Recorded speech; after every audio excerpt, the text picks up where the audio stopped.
Hey, recording is in progress. Yes, indeed it is.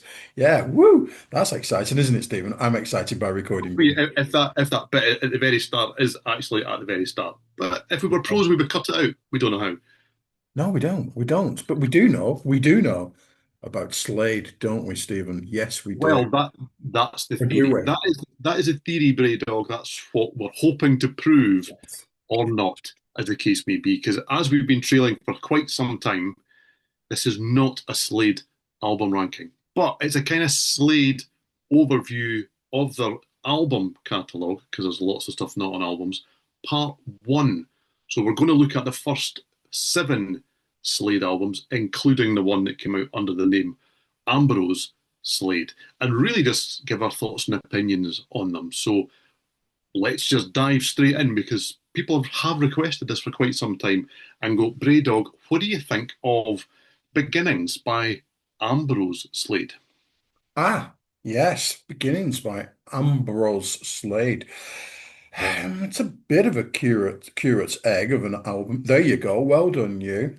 Um, yay. Problem I have with Beginnings by Ambrose Slade is how little it sounds like classic Slade.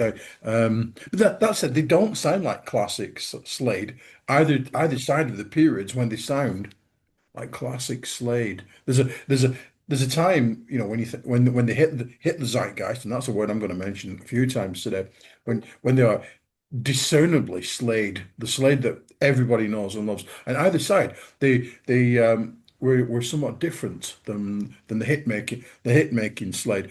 Um, yes, beginnings.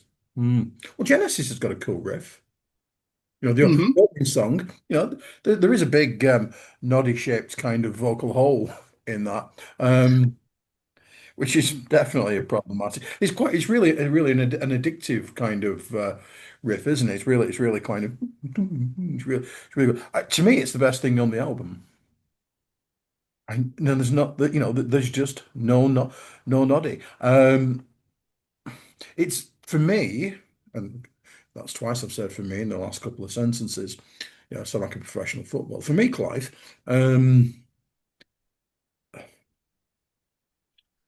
it's two 1960s. There's so very, very little 1960s in my collection. I don't like practically anything from the 1960s that's not the Monkees. I don't like the Stones. There you go. Let's rank them, shall we?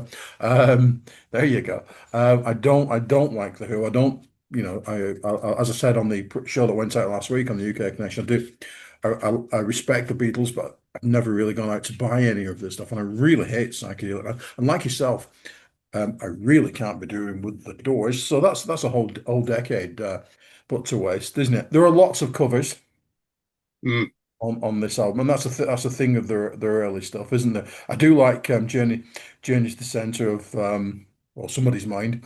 The Ambo Duke song, I like that, but that's pretty good.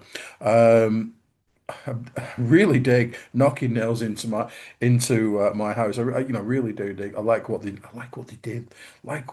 did there. Makes to me. I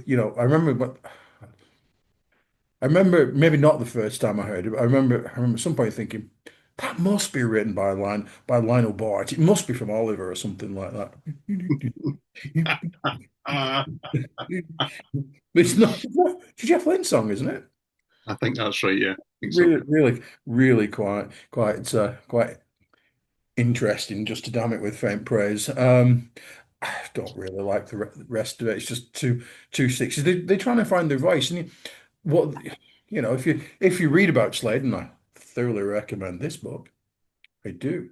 What a tome that is. The Darrell Easley book, Whatever Happened to Slade. If you read that book, they really, like many of their peers, they paid their dues beforehand, didn't they, as the in-betweens, and then went, around the world, all over, playing all the clubs like you used to, back in the day, and sometimes your first album is your best. You turn up fully formed and everything's great, like say Pronounced Learning Skin or something like that. Slade didn't do that for me. No, and interestingly, I mean, they were kind of made to write some of the stuff that is their own on this album. They were forced into it. They were kind of like, you have to have some of your own songs on your own album. And they were like, we do? Do we?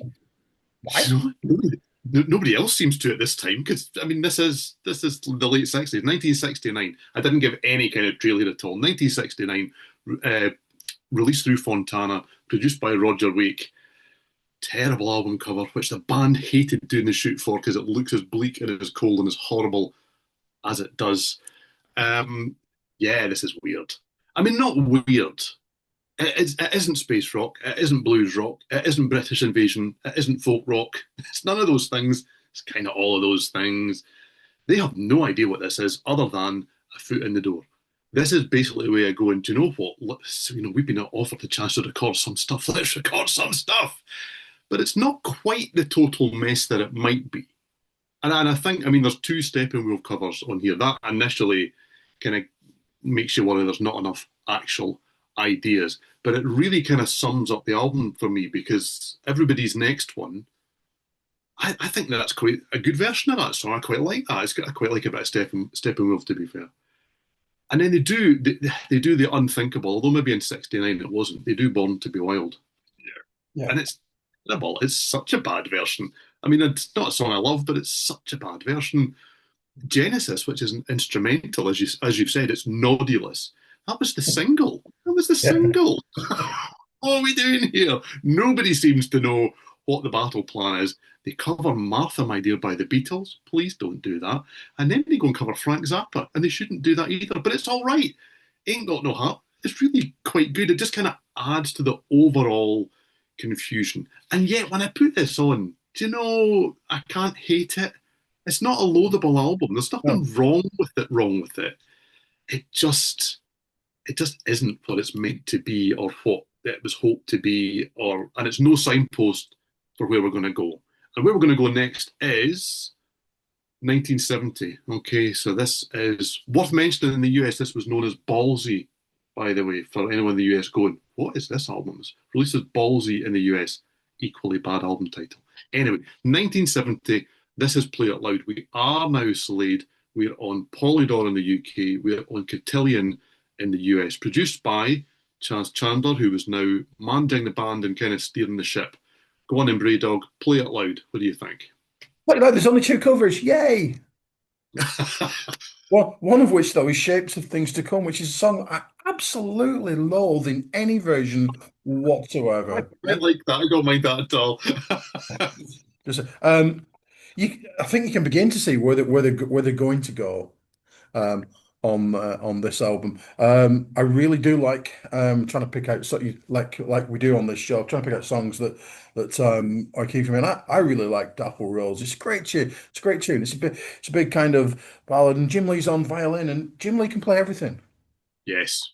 He really appears to be just a complete multi-instrumental genius prodigy kind of guy. And Dapper Rose is absolutely well, X. I really really like you know when sometimes you play a song and you go, oh, I'll just put that one back on again. Hmm. That's the one. That's the one for me. This is there's more good stuff on this than there is on the previous one. But still for me, not quite um Slady enough for me. So yeah, Yeah, we're Slade in name. We're not quite Slade in sound, but yeah. Noddy's beginning to sound like Noddy. It's beginning to happen. Another terrible album cover, which is a bit of a theme, to be honest with you. Not many great album covers right across the whole catalogue beyond where we're going from here today as well. But yeah, if nothing else, I would suggest that Play It Loud sounds a bit more professional, if nothing else. It sounds a bit more cohesive. It sounds a bit more like an actual band that have maybe thought, so what would we maybe like to sound like one day? Like today, for example. Not like the debut where they went, nah, instruments, let's play. And I've written down, I quite like the shape of things to come, but then again, I like the song, so that's obviously going to help. But same again, it doesn't quite signpost where we're going. But I really I like the run of songs that would open in Old Money, side two of the original album. Know Where You Are is it's kind of a pensive pop song. I remember does bring kind of more guitars and more aggression. still got a bit of finesse about it. And Pouk, don't know, Pouk Hill, which is supposedly that's where this is. And that song is inspired by the album shoot. That's how much they hate it. Um, it kind of combines both of those approaches. So yeah, interestingly, I probably listened to the debut more than this because this just kind of feels like it's desperately trying to be there without kind of being there. Whereas the debut's got more novelty Yeah. around it. And interestingly, and we're doing an album overview, but it is worth mentioning, I guess, that between Play It Loud and Slade, question mark, we do get singles like Get Down and Get With It, Cause I Love You, Look What You Done. Boom, Slade have arrived. In between albums, Slade have walked in the room and gone, hi there, which Look at is us. bizarre. And Slade Alive is around this kind of time as well. So we really are just great album. We're This not is we're not incredible. going to overview these, but this was a massive hit, wasn't it? Yeah. Yeah. Yeah. The singles on the live album revolutionized the band realistically. And Yeah. then we ended up in 1972 with, as I say, Slade question mark. I've never worked out why it's quite a question, but there you go. Polydor, I think here and the US, produced by Chaz Chandler, which they all are from the rest of this show anyway, from here on. In 1972, Slade have arrived. Bray Dog, what do you think of Slade? Oh, Slade have arrived at this point, haven't they? Yes. Interestingly, the big hits are on side two, which is something that we're going to say again momentarily. And that's absolutely cool and interesting. And what big hits they are! What stunningly, brilliantly fantastic tunes. Goodbye to Jane and Mama, we're all crazy now, which absolutely pisses all over any other version of that Mm. song. Um, just really, really, whoa! Hello, here we are. Let's have a look. Come on, come on. Here we've come. They've really found the sound, and I think with Slade, when Slade are Slade, through that period when they were mega, mega, zeitgeisty and people loved them. Their actual sound and the way that they were produced, they were a little bit lighter than they were on either side. The guitars were a little bit cleaner and a little bit you pick out where they were, and they weren't too heavy and they weren't too bludgeoning but there's definitely that sound that you know. Maybe just it's that point. Everybody has their time, don't they? And Slade's time was, it's arrived. It Um, has. maybe in look at last night. There's a bit that says maybe they'll care today, but not tomorrow. How prescient that really is, because there was a period when everybody loved Slade. Certainly in our playground, and I know I'm older than you. Everybody loved Slade, and then suddenly, oh God. By the end of this show, Slade will be selling about 8 records. Yeah, and it's interesting that, and let's not get ahead of ourselves because we do have a part two to come that's going to go Ooh. 80s and onwards. Um, but yeah, everyone in my playground loves Slade at some point too, but it's about 10 years down the line from here. Yeah. Interesting, or maybe even leaving a little bit further than that, because I'm a little young for this to be 1972. I'm not born yet. There you go. There we are. But yeah, this and the other interesting thing about doing this, I've had these albums for years in one format or another. But it's really how short that, wow, it's Slade period is. It's arguably, there's three, this is the start of a 3 album run that is just fantastic for my money. I really do love what's coming next and the one after as much, if not more than Slade, even though it's kind of the classic. But really, even the last of those, In Flame, we've already moved on to something else sound wise, haven't we? And realistically, this Slade sound is 2 albums and lots of singles. And that is really, it's not until you come and do this you go, well, yeah, okay, it's lots of songs. I mean, it's lots and lots of songs packed in there. But this is great. Yes, I mean the band have arrived, absolutely have arrived. Super Yobs in the building. I mean, the worst fringe in rock has arrived realistically. But yeah, and it's worth mentioning. I really like what you said about Jim Lee because he doesn't necessarily get the credit out of this band for whatever reason. And him and Noddy basically wrote everything, but that means that he basically wrote most of the music, realistically. And his solo stuff, which is completely unsung, it's really good. It's really, really good. Even I think it was one that was maybe, I'm going to make this up, 5 years ago, 10 years ago, and around there. really when it all should have been and gone and over. And it's brilliant. It's absolutely brilliant. But anyway, yeah, Slade. What can I say that you haven't, Simon? Mama, we're all crazy now. Just amazing. It really is. Do you know, there are stuff on here that's just still synonymous with a band now. But then you get deeper stuff here. The deep cuts like The World's Going Crazy. I won't let it happen again. Um, These are just as good as those classic songs. They just happen not to be released as singles, really. There's not much here that just doesn't work at all. It's so good. Such a consistent album, start to finish. As I say, for many, this is the pinnacle. This is kind of Slade arrived and they never quite bettered it. I think hindsight has maybe changed that opinion a little bit because people have reappraised some of the albums that come next. But again, it's worth mentioning that in between Slade and Old New Borrowed and Blue, which we're about to talk about, we do get like singles like Take Me Back Home and Squeeze Me, Please Me, and Wallop. This is madness. This is just such a run of songs and albums. To say that Slade are on a roll would be an understatement. So yeah, next is 1973's Old, New, Borrowed and Blue through Polydor in the UK and are now on Warner Brothers in the US. Oh, look at that. That's the thing of beauty, Simon. That is fabuloso. Look this is at from that. this is from when they were in The Handmaid's Tale. Well, it's either that or they're auditioning for, is it, the final frontier for Star Trek? Yes, I was yeah, yes, or maybe Star Trek the movie. Ooh, terrible film. Yeah, yes, it's in around there. I'm waiting for Jim Lee to go, come on! Anyway, let's not go there. Okay. Oh, that's not. Oh, Yeah, let's not. go on. No, no, on you go, fire away. This is an excellent album. It really is. They remain on a roll. Again, the hits are on side two. My Friend Stan Every Day, the Cats in Space song. What a great tune. Um, it's just so utterly lovely. You think, oh, Noddy just screams and shouts and he does that Noddy thing. Well, that's a beautiful vocal. It's really is. When the Lights Are Out, sung by John Lees. Why was that not a hit single? I do not know. I do not know why that was a hit single. It's such a earworm. It really is. My Town is Superb, and again, could have been a hit. I mean, they're kind of at the point where they could release Fart in a Bottle, and it would be a hit. Not for long, but they were, but they were. Find Yourself a Rainbow. I love that song. It's a bit like, quite often recently we've looked at albums, well, not necessarily recently, but over time we've looked at, say, Queen, Night at the Opera, and ELO, whichever one we did the other week.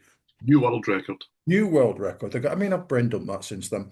And Find Yourself a Rainbow. It's one of those songs outside the context of the album. You think that's a bit shit. That's a bit weird. What's going on? But within the context of the album, it's really good. And its execution is just fantastic. And it goes back to the point that I often make that these artists all kind of grew up at just after World War II, when culture was still kind of almost, I want to say, Edwardian. I don't understand the monarchy, to be honest. Maybe even Victoria. I don't know. Or William the Conqueror. I don't know. But they've got all those kind of working class roots to draw from their inspiration from. Miles Out to Sea is, again, absolutely brilliant. Really is a really good sing along tune, and Noddy really lets rip on. We're going to raise the roof, and the roof really does kind of get raised towards the end of side one. This is just an excellent album. I never really noticed how glum Jim Lee looks there, and They are never a particularly happy looking band, no, no, especially in like the photo shoots and things. I mean, here's Slade. I mean, Noddy's forcing out a smile on Slade, but it's a force. He doesn't yeah. want to be there. They really do not like the kind of album cover shot thing at all. That they all look forced and awful. I once had a haircut like Dave Hill there when I did it myself the night before this. Yes. Took a picture when I was about Yeah. eight. You know, I just went looking for the back of it. I mean, yours is better to show than mine with the CD because that is, and it makes them look. Here's a good Scottish word for you. It makes them look glaikit. what? Okay, glaikit. That's a great As word. in, if you're glaikit, you're like, "Ugh." Do you know what I mean? You're just a dumbass, really. So yeah, he looks glaikit on the back of it, and he's a lovely chap too. That's the thing. He's a really nice guy, full of fun, supposedly. And you look at the back of that, and you just look at him and you go, "Oh wow, he's just what is that all about?" But anyway, that this might be hard to say because there's so much good stuff here. It might be my favourite Slade album. Probably Because my favourite of the seven that we're talking about here. Because I really like the latter stuff. I'm really looking forward to part two of this as well. This is I don't feel as a kind of this is where it's at, and then the next one is where we compromise. I don't feel that at all about the Slade catalogue, in actual fact. But for me, old, new, borrowed, and blue, it takes the blueprint from Slade. They kind of know they've arrived at. You can tell they know, wow, boom, this is it. But then they refine it a little bit. And they're not frightened to just kind of do things that are a little bit different. As you say, my friend Stan, I mean, that should be throwaway rubbish, shouldn't it? It's really not, though. It's really not. And you get When the Lights Are Out, as you say, sung by Jim Lee, and it's just such a great song. And for a show next year that we're going to do all about cover versions, that's going to get a mention because it's been done brilliantly by a different band too. It's because it's such a good song. We're really going to raise the roof. That is kind of foot to the floor, rocking goodness. Do we still do it? It's a kind of classic Slade thunderer. It's just got so much energy, so much about it. And Every Day, which is arguably their first real, as George would say, softie, it's a thing of beauty. They really do those songs with such conviction. The slower songs and the more kind of sentimental stuff that they play isn't just there to add a bit of light and shade to the album. They believe these, they really do. And it really makes the albums, as you've already alluded to, into albums. These are proper albums. They're not just a few big hits and then the other songs. These albums are really good from start to finish. And I would suggest that that then goes for 1974's Slade in Flame. Again, Polydor and Warner Brothers, produced by Chance Chandler. Look at that. That is fabulous. Absolutely fabulous. You are knocking my CDs into a cocked hat, a cocked, shiny top hat with mirrors on it. That's what you're knocking it into. There you go. Yeah. So Slade and Flame, 1974. On you go, Simon. oh, this thing now, this is often the one that gets perceived as being the critics' favorite. So obviously, we've got to go with that. This is just an excellent album. I really like. I don't. It's not true to say that there aren't any clunkers in the state in the quo quo definitely aren't any Oh, there's clunkers, a lot in there. yeah, I love the Flo. in the Slate catalog, as we'll come to next time. But this is the dog's bollocks, my friends, and just look at that back cover. Oh, Yeah. yeah. Anywho, this is just a great record. And a really, really dark film. Not that we're here to review the film. I remember seeing the film for the first time, and I genuinely was thinking, "Oh, that's not the Slade." Oh, I mean, I appreciate, they weren't called Slade in the film. Oh my God. Um, I think what they were trying to do at this point, they said, "Well, okay, so we're Slade, but we don't have to replicate the same Slade stuff all the time. Mhm. We Yep. we can do other stuff," and they absolutely succeeded um, artistically on this album. Yep. Slightly less so commercially, but there were two stupendous singles on it. I'm going for it. How does it feel? And Far, Far Away. With my head up in the cloud. Just really, really, really, really excellent. But it's a great record and a really, really interesting film. And it wasn't quite head in a career, the Monkeys album a film and album Mhm. in a career killing kind of way. But it wasn't Yeah. that what Tried its best. yeah, that and allied with like disappearing to the USA for about 30 years. Mhm.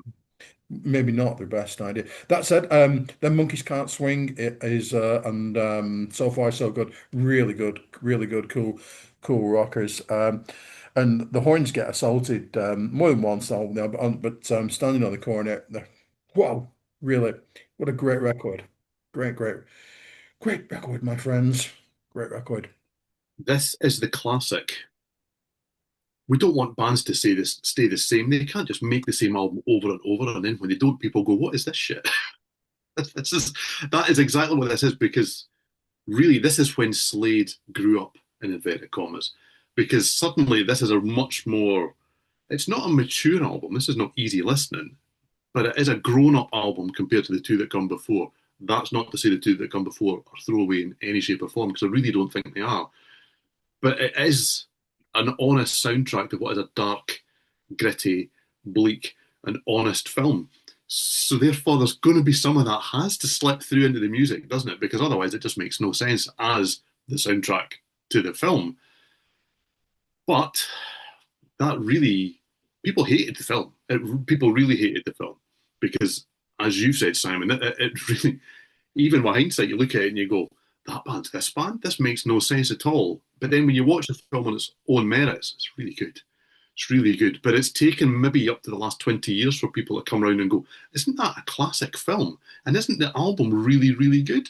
It took a long time before people kind of went, who do these guys think they are? That was kind of what it was about at that point. You know, they do Mama, We're All Crazy Now. They're not crazy in this film.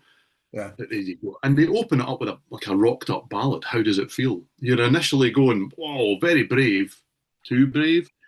But no, because it's just so good. And the film was set in the mid 60s, so the album kind of represents that, but in a 70s Slade kind of way. But yeah, them monkeys can't swim. Swim? They can't swim. They can't swing either. The Monkeys, come on, they Get can't down. swim. Can they No, swim? I don't know. crazy. They're just great rock and rollers. Okay, yesterday was yesterday. What a great groove. They opened side two with another slow. You don't do that. It's far, far away. It's bloody brilliant. Absolutely fantastic. I could rave about this album. It's the classiest thing I would suggest that the band ever released. Doesn't necessarily mean to say it's their best. Sure as hell ain't far away. Put it that way. Yeah. But then we go to Can I, 1976. can I just interrupt? We've got 9 minutes left according to the Zoom thing. But I think with In Flame, and it's peculiar, I think it's a peculiar British thing that people have success and people are just waiting to go, okay, Oh, let's put that bit. And it was, I think it's about at this point, the boots are getting well and truly kicked in with, and then with this album, which I really like, we've both got the ratio, only made number 14 in the yeah. UK, which is infinitely better than the next one. But anyhow, some of my favorite Slade songs are on this. Nobody's Fool is great. Do the Dirty is fantastic. Let's Call It Quits is magnificent. In for a Penny, absolute winner. There are some really good tunes on this. It was kicked around the whatever you kick things around when it came out and reviewed at the time, got some horrific reviews, but I think it's really solid. It's a really solid record, you know. But by this point, they'd really had their time in the zeitgeist. The time was now. It really was, and Nobody's Fool just wasn't going to cut it at this point in period. This expanded version does have Thanks for the Memory on it, which I just think is absolutely, completely, and utterly fantastic. My dog is now trying to eat the vinyl albums over here. Let's move Please those. don't. Please don't do that. Thank you. Thank you. Oh, they've all fallen off the table. I'm going to take a gamble that he won't eat them. Okay. Okay. This I have to say is where we're going to diverge a little bit because I kind of go with the kind of mainstream view on this album that some of it's great, but then the back end kind of falls off into something that doesn't connect with me. It's Yep. not that the music's bad, but we kind of move into kind of slow bluesy stuff. There's way too much kind of female vocal, not kind of female vocals or female vocals on this that take over. I'm all about the Noddy. I really want lots and lots of Noddy in my Slade, no matter what era we're in. So there you go. I don't love Scratch My Back. I don't love I'm a Talker. I kind of struggle as the album goes on. It kind of, I don't know. It does lose focus again. They do kind of forget where they are, where they've been. And I do think that it's easy to understand where a lot of people went, oh, they've taken on far too many of those American influences, those damn US influences. We don't. Because it kind of does, but they don't really mean them. It's a bit half-assed for my taste. It's a good album, but it's one of the ones I reach for fewest over the years out of the Slade catalogue because I just find that by the time that I'm halfway through, I'm kind of going, they must have had some better stuff than this. And then you look at the bonus tracks, and they did. that's the problem for me as well. Listening to this version, you can't. I'm happy to get past the album to get to the stuff I like better. But there you go. And that leaves us with then the last album we're going to cover in this section of the prophetically titled Whatever Happened to Slade from 1977. This is through Barn, Barn Records, which was Chaz Chandler's label. That'll tell you all you need to know about where exactly their star had fallen to at this point. So, Simon, whatever happened to Slade? Well, what an apt title that is, given its complete and utter lack of chart success. Just nothing. No, nobody. Just in fact, you are that's the only version I've ever seen in the wild. I've never actually seen. I know, go you. I've never seen the album. Glam was dead. Punk was happening. Slade just plugged in and rocked. As if, oh yeah, brilliant. As if it's just really straightforward, unpretentious, and it's all right. It's bordering on nice. And when Simon says that, Gypsy Road Dog, One Eye Jacks with Mustache is great title. And Dogs of Vengeance are all reliable rockers, but you know, things are getting a bit tired at this point. It's funny, I've written One Eyed Jacks with Moustaches might be the worst ever song title in the world. Oh well, There, there you go. there you go. Yeah, this is a weird album, isn't it, really? I mean, it doesn't help that it sounds like it was produced in a wet cardboard box. That's not a good start, really. Um, but it is. Same again, it doesn't sound like classic Slade because classic Slade's kind of two and a bit albums when you really come and look at this, in all honesty. But I like it much more than Nobody's Fool, personally, because it's fuzzed up and it kind of just doesn't give a bugger. This is just a rock album. It's kind of going, we don't care what anyone thinks. And then you look at the album title and you go, well, you really do, don't you? You really care what everybody thinks. But there you go. Lightning Never Strikes Twice. It's just kind of no nonsense, heads down. It's kind of dirty stuff. Gypsy Road, it's not even that refined, but I really like it. I really like that. And much though One Eye Jacks, I don't like the album, the song title, but it's grimy and it's muddy and it's a riff fest, and it just really works. I think the issue here, it's kind of that classic problem of I like all of this. What's the standout song, Stephen? It doesn't have one. It Yeah. doesn't have a standout. It doesn't have one of those ones that you're going to go, oh yeah, that album's got this on it and that on it and this on it. They're all just good, Yeah. and it's a good album. I mean, it's one of those ones that I forget about, and then you put it on and you go, "Wow, this is too good to be forgotten about." It's a kind of undiscovered gem. It's kind of not actually quite as good as being an undiscovered gem, but a lot of people hate it. I really quite like it. So there you go. So that is the first 7 albums in our Slade album overview. I'm going. I know you hate ranking stuff, Bray Dog. What's your favourite out of these 7? Oh. See, what you said you weren't going to do that, didn't you? No, we have to. Yeah, but people like it and you hate it. So see, Oh, it's a well, double thank whammy. you. I like in Flame, and I like Old New Borrowed and Blue, and I'm Yeah, gonna. do you know? And that's just this.